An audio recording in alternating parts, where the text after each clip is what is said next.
আসসালামু আলাইকুম। কেমন আছেন সবাই? আজ আপনাদের সাথে আমি আলু আর বেগুন দিয়ে একটা ভাজির রেসিপি শেয়ার করব। প্রথমে আমি কড়াইতে তেল দিয়ে তাতে কালি জিরা আর পেঁয়াজ কুচি দিয়ে দিলাম। আমি পেঁয়াজটাকে একটু ভেজে নিচ্ছি। আর এখন দিয়ে দিলাম কাঁচামরিচ, একটু হলুদ গুঁড়া,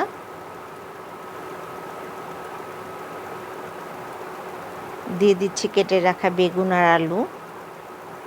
আমি আলু আর বেগুনগুলো একটু মোটা মোটা করে কেটে নিয়েছি। দিয়ে দিচ্ছি স্বাদ মতো লবণ।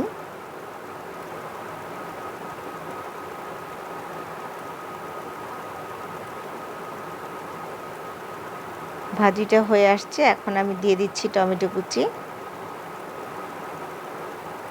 আমি আবার একটু ঢেকে দিব।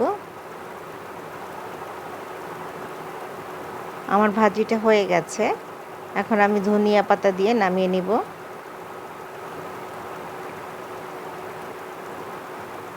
তৈরি হয়ে গেল বেগুন দিয়ে আলু ভাজি।